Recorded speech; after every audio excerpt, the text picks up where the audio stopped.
Okay, hello everyone. I'm Adam Drage. I'm the Assistant Director of Innovation at Merseycare. And I'm Michael Hanks. I'm the Principal Data Scientist at Social Finance. We're really proud to be here, not just because this is a brilliant event, but also because we're just two people representing a huge number of people who you can see on the banner up here from different organisations who are working on this really important work. So we're going to talk about the Children and Young People Risk Factor project that we've been working on. It's really important to say we're going to be focusing on the digital solution side of it, but the digital solution side of it is part of a bigger piece of work that's all about delivering change. So what is the project then? The project involves the 0 to 19 team practitioners in Liverpool.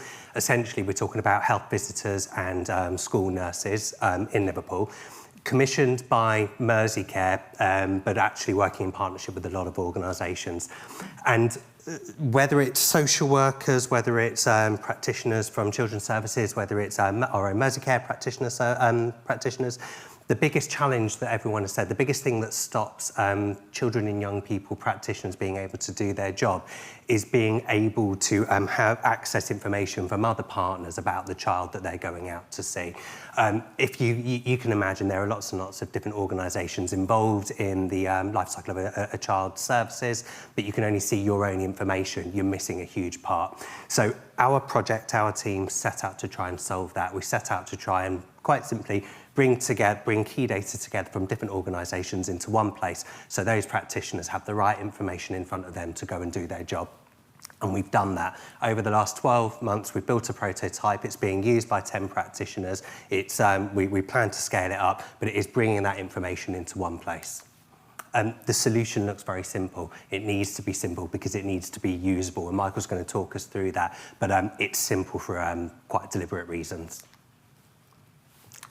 Shall I take the clicker? You take that. Right, I'm going to talk about the more data elements of this. So what I'm going to take you through is just some of the information on the nature of the data that we're bringing together for these practitioners. A little bit about the actual data flows and how we actually put that together for practitioners, and then some more about some of the more innovative modelling that we did as part of the project. So you can see, it's this, isn't it? No, that's not doing anything. All right, I'm sure you can work out what I mean to point at. So we've got data from four different areas. We're relating to four different cohorts of individuals really that these practitioners need to be able to see. So on the left-hand side, we've got our main cohort, which is the 0 to 19 child caseload. So this is basically all of the children who are open to universal services in Liverpool, which is broadly speaking like all of the children in Liverpool. And the data that our practitioners are really interested in seeing there is sort of their service referrals. So which services are they actually open to across health, and are they attending the walk-in centres that Merseycare provide? Then we've also got the hospital data. So a key piece of information is the hospital, Alderhay, they manage all of the child and adolescent mental health services. So at the moment, you've got your 0 to 19 team who don't actually have direct access to that information. They need to ask the hospital about referrals to those, and also A&E attendances. Then you've got the council, so you've got a non-health body whose cohort is the children who are open to children's services and early help services. And finally, you've got the adult population as well, because practitioners are not only interested in the services relating to the child, but they're interested in the entire family context, especially when you're talking about practitioners who may be going on visits to the home and want to know as best they can the situation in the home before they go. So I'm not going to talk about this very long, but broadly we've got data from 3 different systems on the left from the 3 different partners. And at the moment that data is travelling through a variety of different means, mostly virtual private networks and some direct transfers into the MRIC environment. MRIC is the Mental Health Research Innovation Centre, which is partly run by the university and partly run by Merseycare Trust. And that's where all of the data modelling happens. Then that's transferred over to the Trust's own systems, where it's made available to the prototype tool, which is a Power BI tool. We chose that because the practitioners already have access to it. It has an excellent authentication method, so it's a good way of keeping the data safe. And that's how practitioners are looking at it. Happy to take any further questions on that if it's of interest. One of the most interesting things that I think we've done as part of this is, you can imagine, bringing together data from a range of different systems. You're going to run into a lot of problems in terms of trying to match individuals together. So we called upon the expertise of an organisation, a partner organisation who aren't represented here tonight, but Quantexa, who are experts in this field of basically taking records from a disparate set of systems and bringing them together to resolve into entities, as they call them. And in this case, we were looking for them to resolve both records from systems that might represent the same individual, but also building that household view. So even if we don't have, say, complete address records for everyone, trying in the best we can to build a view of which individuals belong to which households. And so you've got an example here, just an anonymised example. This is where this thing probably would have been quite useful. If you see the patient record in the middle, that's kind of our centre here, and that's, say, the actual health system record.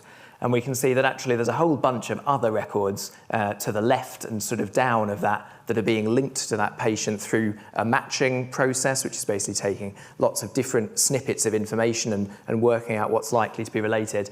And then because we're linking that patient to the home, we can also link it to other individuals who are similarly linked to the home. And in this way, Quantexa are able to build this household view of the system, which is really integral for giving practitioners as full a view as possible of the situation around any given child.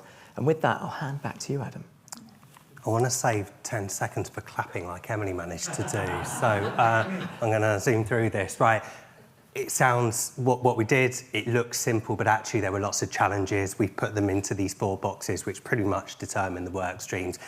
I'm not going to say much about the IG. We're talking about 3 organisations sharing data. You know that would have been challenging. It was, but actually not the most challenging part of this project. I would say from the back-end perspective, the biggest challenge that we have and everyone is going to continue to have is capacity in health and social care services for our BI teams and systems teams to actually have the capacity to innovate when they're so busy with business as usual. The front-end prototype, again, quite similarly, we want to co-produce, we want to build this with our practitioners, but they're busy doing the actual work, so how do we engage them and involve them but not burden them? In terms of the learning forum, this was for children and young people, so we involved children and young people. That's quite delicate when you want to co-produce, so we had to manage that and balance it right. All of the good aspects of projects and programme management helps us to do this properly, working in an agile way, collaborating. No organisation was king. We all had an equal voice, escalating procedures and escalating when we needed to. I failed on my 10 seconds for clapping, I think. And being pragmatic, you're going to get problems, but let's try and fix these in a pragmatic way rather than aiming for perfection. I think the most powerful thing is that out of our testers so far, people are saying it's saving about 70 minutes a week of time. It's not just saving time, but it's removing pain. So you're removing 70 minutes of pain as well as saving 70 minutes of time. We're getting access to the right information now to our practitioners, and it's helping to better care coordinate for our children and young people. There's some quotes there, but basically next steps, optimise what we've got. Let's scale up. We're in Liverpool at the moment, but we can scale across a wider region, not just to Merseycare, but to Liverpool City Council, Alderhay, other partners. But I think the big thing, and it comes back to something that I think Emily was saying, the big problems, how do we make sure that we can use this to start preventatively and proactively in a multi-sectorial way, addressing some of the big problems across the region. And ultimately, this is all about, we have been, but we continue to need to improve outcomes for children and young people and their families. So Amanda Smith from Public Digital. You mentioned your data governance approach. I was just wondering for the governance, if you had partners involved, but do you have anybody from the community or users? Would you open up any of that governance to bring that voice in at all? Do you want to take it? Yes, we did. We thought it was really important to bring the user voice into the story. So we did hold workshops with children from the region who had some very strong opinions around how their data should be used and when their family should be informed about how their data is used, the right to opt in, the right to consent, those elements. So we did conduct quite a lot of stakeholder engagement, basically to see how children felt their data should be used. And broadly, the responses were that they did feel that it was very important that practitioners had this kind of view, that there was an informed approach that a healthcare practitioner would have about themselves and their family situation. And just to add to that, the thing that I think we hear in health and social care all the time is I don't want to repeat my story. And I think that's the ethos of the feedback. Like, if it's going to prevent me having to repeat myself, please share it, but don't share anything you don't need to.